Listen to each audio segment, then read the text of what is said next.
Olá, ouvinte! Aqui é o Literatura Oral, podcast de leitura comentada e de sugestões literárias.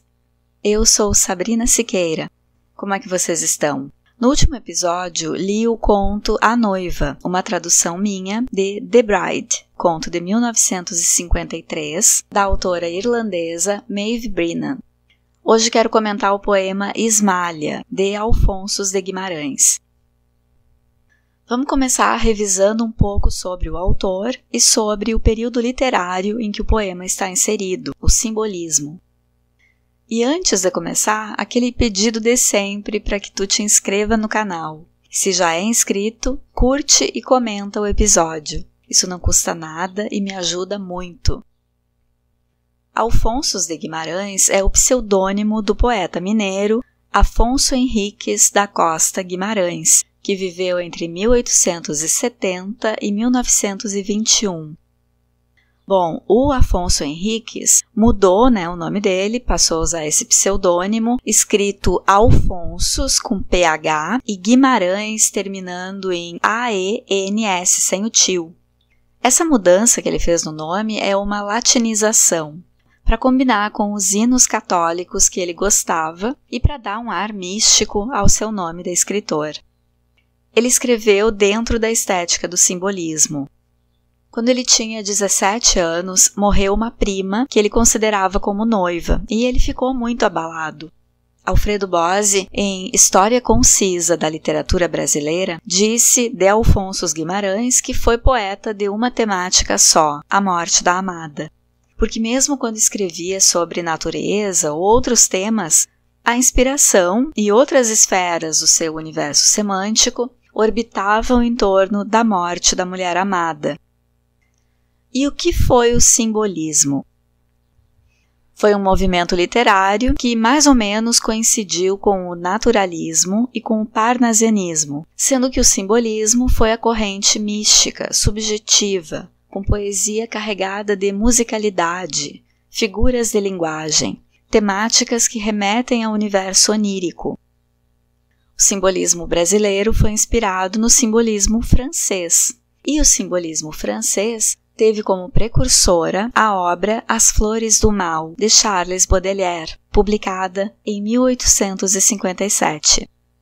Depois dessa obra do Baudelaire, teve um manifesto marcando o início do movimento simbolista na França, em 1886. Acontece no final do século XIX, na sequência do decadentismo fim de século, que surge na Europa em crise e pré-Primeira Guerra Mundial. Então o simbolismo nasce da frustração de um século que prometia muito com a Revolução Industrial e o surgimento de inúmeras máquinas, mas que só entregou desigualdade social e a perspectiva de um conflito armado. O simbolismo foi uma crítica ao positivismo da época. Negava a razão que predominava no realismo, no parnasianismo e no naturalismo. Lembra que aqui no LO já fiz a leitura comentada de O Cortiço, de Aloísio Azevedo, o mais famoso romance do naturalismo brasileiro. E aí eu falei bastante da influência do racionalismo, das ciências, da influência do meio no naturalismo. Pois o simbolismo acontece concomitantemente e se opõe a tudo isso, valoriza o que é subjetivo e até mágico. Nesse aspecto de valorizar o subjetivo, o simbolismo resgata valores que eram do romantismo, o movimento literário que aconteceu antes do realismo. Tá confuso? É muito ismo?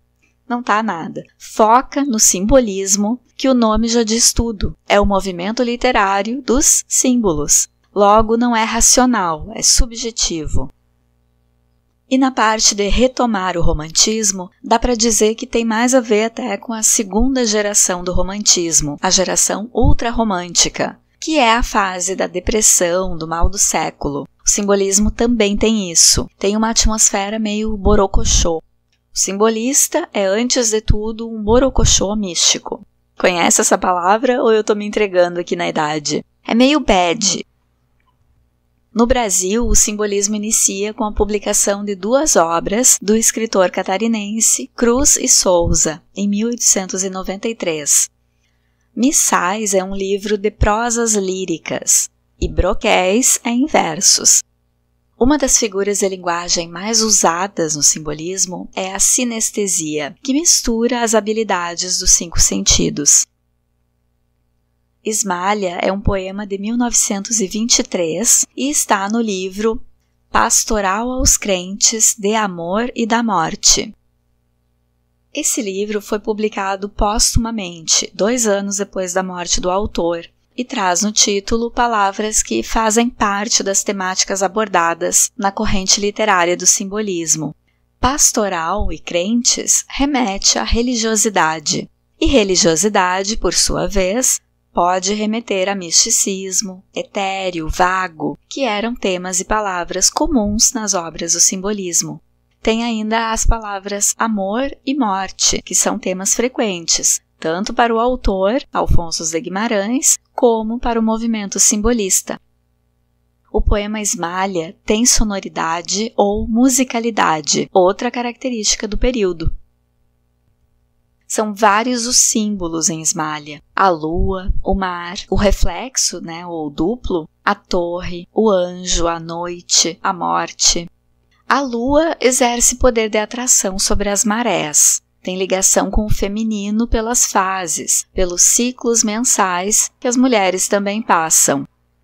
A lua do poema é o grande fator de atração de Ismalha, que subiu na torre quando enlouqueceu, mas nada indica que subiu na torre com o intuito de se atirar para morrer. Em nenhum momento do poema existe a vontade de Ismalha morrer. Ela parece feliz, na verdade, apaixonada pela lua, ou pelas 2 luas, a do céu e a do mar. E ela quer as 2. A gente não pode perder de vista que Ismalha não está respondendo com a razão. Ela enlouqueceu e quando cai não é porque pretendia se suicidar, mas sim pretendia voar rumo à lua do céu.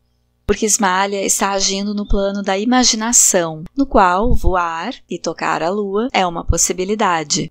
Ela não está pensando racionalmente em se jogar no mar para morrer. Então, do ponto de vista da personagem Ismalha, não há suicídio. O que há é encantamento com a lua, crença na ação de voar até o objeto desejado e desconexão com a realidade, a qual lembraria uma pessoa no uso do juízo perfeito que a força da gravidade e a impossibilidade de humanos voarem a fariam cair no mar. A ação de Ismalha só pode ser lida como suicídio para o observador que não tivesse a informação de que 1. Ela enlouqueceu e não está agindo racionalmente, e 2. Ela almeja pegar a lua, ou as 2 luas, e não tirar a própria vida. Uma vez que o eu lírico ou autor implícito do poema nos fornece essas informações, sabemos que o acidente que tira a vida de Ismalha não foi um suicídio porque não foi intencional. E aqui eu quero abrir um parêntese e dizer que essa é a minha análise literária sobre o poema Ismalha. Eu não tenho nenhuma formação ou competência para discorrer sobre as características do suicídio, tá, pessoal? O que motiva, ou como é a mente, se é com ou sem intenção de quem pensa em suicídio, tá? É só a minha opinião sobre o poema Ismalha e sobre o que esse poema nos fornece de como Ismalha estava se sentindo. Já a torre pode ser lida como um símbolo de proteção, já que no medievo eram nas torres que os guardas faziam a segurança dos castelos contra os invasores. A torre remete também aos contos de fadas, em que donzelas indefesas aguardam a chegada de um príncipe para salvar a vida e libertar essas princesas. O que remete ao romantismo, o movimento literário em que as personagens femininas são geralmente indefesas e aguardam uma figura masculina salvadora. A torre, que nos castelos podia ser feita de pedras, é uma concretude que se opõe ao imaginário e etéreo do pensamento de Ismalha quando adentra esse espaço.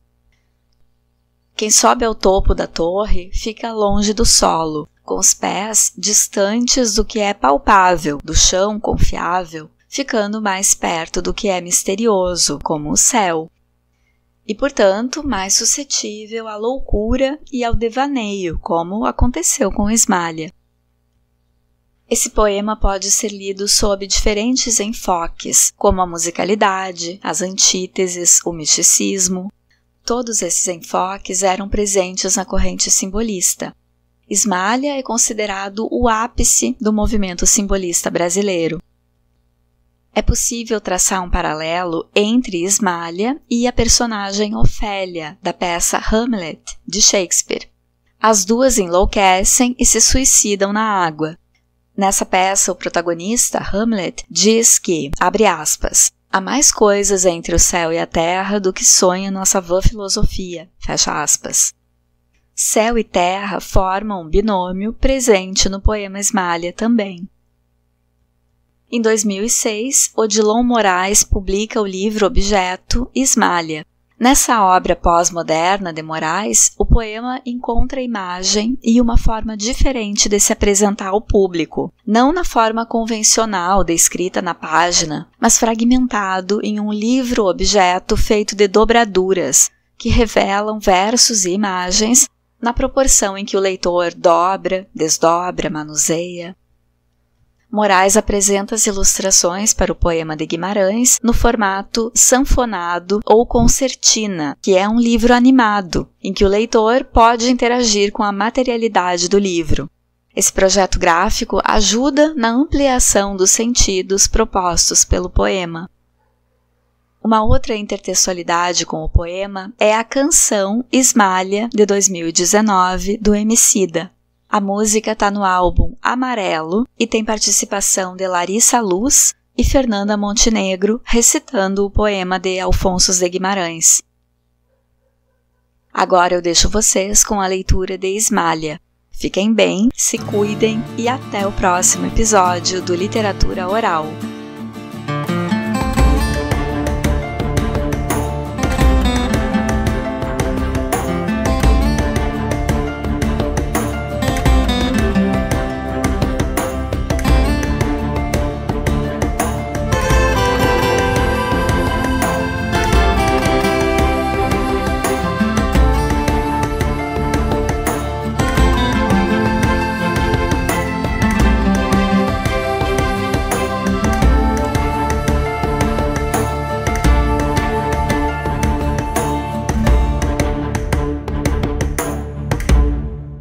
Quando Ismália enlouqueceu, pôs-se na torre a sonhar. Viu uma lua no céu, viu outra lua no mar. No sonho em que se perdeu, banhou-se toda em luar. Queria subir ao céu, queria descer ao mar. E no desvario seu, na torre pôs-se a cantar. Estava perto do céu, estava longe do mar. E como um anjo, pendeu as asas para voar. Queria a lua do céu, queria a lua do mar. As asas que Deus lhe deu ruflaram de par em par. Sua alma subiu ao céu, seu corpo desceu ao mar.